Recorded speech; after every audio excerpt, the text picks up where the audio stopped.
Alrighty then, I am spraying soybeans.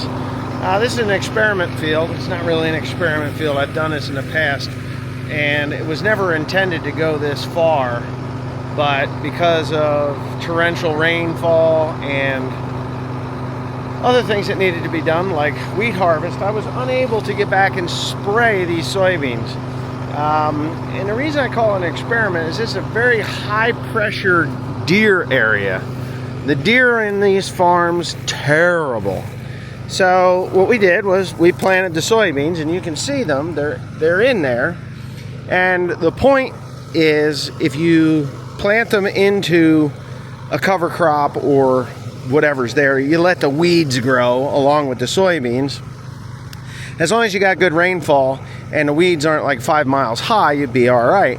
But what that does is it keeps the deer, they don't like to stick their heads down into close to the ground, and it gives the soybeans a chance to get up and grow. It gives them a chance to reach for the sun and get up ahead. And then when you kill this, the product that I'm using in there is glyphosate and Liberty herbicide. So Roundup and Liberty herbicide, you can do that. Not too many people do that program because it's a full rate of both chemicals, but it will smoke everything here. So whatever the Roundup won't kill, the Liberty will kill. And Liberty doesn't like weeds that are tall, but because you weaken it with the glyphosate, that allows the Liberty to burn it like it's paraquat kind of a thing, and it'll burn it down in 4 days. This will be all dead, and the only thing you're going to see are soybeans, which is great. But I'm going to walk over here. This is a friend of mine's farm, a friend of mine's parents' farm, let's put it that way. I've never walked down in here, but there's a couple of pieces of equipment here that are old, you know, because they used to make a lot of hay here. And but there's old equipment here.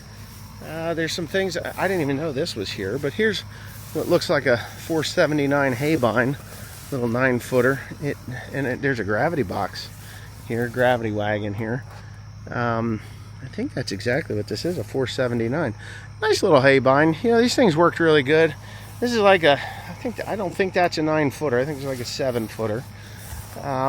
There's a corn crib there, which, you know, hey, corn crib. Here's another dump trailer, and there's a little lean-to gizmo over here with some other equipment in it, and I believe a sawmill. But yeah, this is an old truck. And there's a house over there, and I'm not sure whose house that is. Doesn't much matter, I guess. But I've never been down in here, and yeah, this looks to me like it's a sawmill. It is a sawmill, absolutely it is. So, yeah, here's an old sawmill.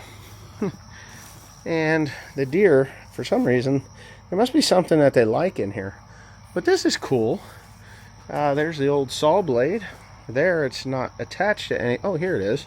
A couple of saw blades. I can't believe I've never actually walked down here, because I love sawmills, if you didn't know. I have one. Oh, and that blade, it is still sharp. That's a big bastard. It hasn't been used in a lot of years. I think they probably, there's some plows and stuff there too. Yeah, look at this. What is this? Oh, it's an Oliver. It is an Oliver Superior grain drill. Wow. Got a decent jack on it too, but that's an Oliver, son of a gun. You don't normally see that sort of stuff. I'm gonna open up, see if a raccoon jumps out. Very nice inside. That's a very, very nice. Now this box ain't quite as nice, but it's still clean. It's not rusted out. They got chains in there for the drag chains for the back. It's even got a little grass seed attachment that goes in the bottom there, and that's very nice. Wow, Oliver Superior. Looks like it's a 9-footer. Little 9-foot job. They had a tarp over it at one point. And boy, that's kind of neat, the sawmill. And I don't think it's too terribly old, because I don't ever remember the old sawmills using cement blocks. Yeah, and then the equipment here is a little sickle bar mower or a hay mower, you know. It's even got a little wheel onto it, and then obviously there's Allis-Chalmers cultivators here. And the reason I say Allis-Chalmers is because they used Allis-Chalmers. What the heck is this? There's some kind of something that goes with that. Looks like it had gotten broken at one time. And here's a plow. It's got to be Allis-Chalmers because it's orange. Little 2-bottom plow there. Neat. And then they moved up to the bigger 3-bottom plow, which this one is red. It's International Harvester. Here it is. It is a 531 moldboard plow. Look at that. Nice little plow. 3-point hitch plow. I knew it was International, and I'm certain that those are Oliver's there. This is a Ward's. That says Ward's on it. So this is a Ward's. That's upside down, right? Yeah. W-A-R-D-S. Ward's Mill. Sawmill. I don't know why that's upside down. Oh, it's upside down because it's upside down. But yeah, that's a Ward's. That part is Ward's. Yeah, so when you're sawing, this is your tape measure, or your width and everything is right there. Look at that, she's free. The belt to run it, so you would run it off of a tractor. The belt to run it is over there. So you can come up here with a Dear John. They got a spare blade here. These are the removable bits there, or teeth. They're in there. There's a tool that you have. I actually cut on a circle mill years ago, and there's a tool, and then you just kind of peel it out that way.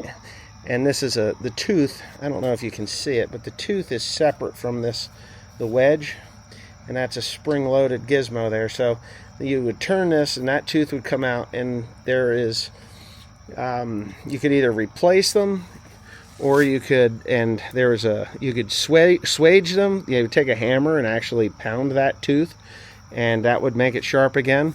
Or you would take a file and you'd file the bottom side of it if you were in a pinch. And a lot of times you spit on the saw blade, throw some sawdust on there, and that would mark your, that's how we did it anyway. But you'd spit on it, you throw some sawdust on there, and that would mark where you were at. And then you would sharpen each one of them. And then when you got to the spot where you'd spit, then it was you were done. I got Mr. Glenn LeDuc is calling me. I'll have to call him back. Yeah, up top there's parts for the mill. Rollers for rolling the boards off. I cannot believe how nice that Oliver drill is. You know, that's just, to me, I get excited about stupid shit like this because it's like stepping back in time, right? Ugh. But look at it. It's got the original Oliver badge right there. And, yeah. Oliver Superior. That's probably an original tire. You know? I know that one over there is not, but that tire looks like, to me, that tire looks as though it's a recap. I don't know. Weird. What size is that thing? Yeah, some kind of Roadmaster. But no, that's amazing to me. How nice. Oh. How nice it is. How nice it is in there. Well, the grass seed attachment. So, usually, you have your main box, and then you have your fertilizer box, which I don't think that's a fertilizer box, but this thing has 3 boxes. Oh, the charts are over there. Well, while I'm here, I may as well just take a look at the chart, right? Let me get my glasses on because I'm getting old, and I think I need to see what the glass. So there's, yes, one is a fertilizer thing. So it has your fertilizer settings, fertilizer sowing table. This thing, I can tell you, has never had fertilizer in it. I'm certain that it's got to be the back ones for fertilizer. Sowing rates in pounds per acre. Sowing table Oliver 64 drill for right hand side of distributor. So it'll have for wheat, rye, barley, flax, alfalfa, millet, Sudan grass, milo. And then you go to this one for the left hand side of the distributor, which is oats, barley, peas, soybeans, alfalfa, all-cyc clover, birdsfoot trefoil, Kentucky bluegrass, lading clover, and Korean lesbediza. So yeah, I didn't see Timothy or anything there, so maybe they got one on this one. No. So I imagine that this is the left hand side. This has got to be for fertilizer. This has to be the fertilizer box. I'm telling you, I don't think it's ever had fertilizer in it. That's actually greased. So this thing is well maintained or well taken care of, or just plain barely ever used. Yeah, there's the seed tubes, and they're plastic or rubber. They're rubber. They're rubber hoses that go down into there, and you see there's electrical tape and some baling twine. It's amazing some of the things you do to make them work. And then of course you can move your transmission here. It's just cool. Now you could change your transmission speeds. Click, click, and there you go. But yeah, that was definitely worth looking at. I don't see anything else down there further. But yeah, a couple old chairs, and you load your. They were doing cedar. The last thing they did here was cedar. Red cedar, because they're still sitting there. What a nice little mill. I knew they had a sawmill when we were in high school. When we were in high school, they were using that because my friend Richie, he said something about, he would tell me that they were milling lumber or whatever, and stuff like that. So they definitely did that. Now here's a sheller. I don't know what kind of sheller this is. Let me turn that around. Maybe somebody can tell me what kind of a sheller it is, but it's totally a sheller. Again, it is a belt drive. It's red, so it's probably an International. See if I can find a plate on it. I don't see one. You know, this thing is pretty old. But yeah, you got your corn cribs here. Corn crib is here. That's crazy. That's wood. Right? And it's got cement on top. Huh. Coons will get in there. Yeah. And it all came from this farm. Yeah.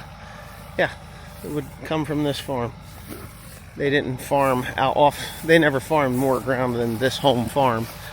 And I believe they raised hogs for a while. I don't remember hearing about them doing animals, you know, cattle or anything. You know, the deer are up there looking for why in the hell this food just turned really bad tasting. Because let me tell you, this product I put down, it's bitter. Yeah, it's bitter. Anyways, I hope you enjoyed that. I certainly did, and you know, I know the people pretty well, and. Actually, I know them well enough. Yeah, Richie, it was when I got married, way back in 1991, he was the best man at my wedding. And, yeah, so that's how well I know them. But anyways, yeah, have a nice day. Have a nice day.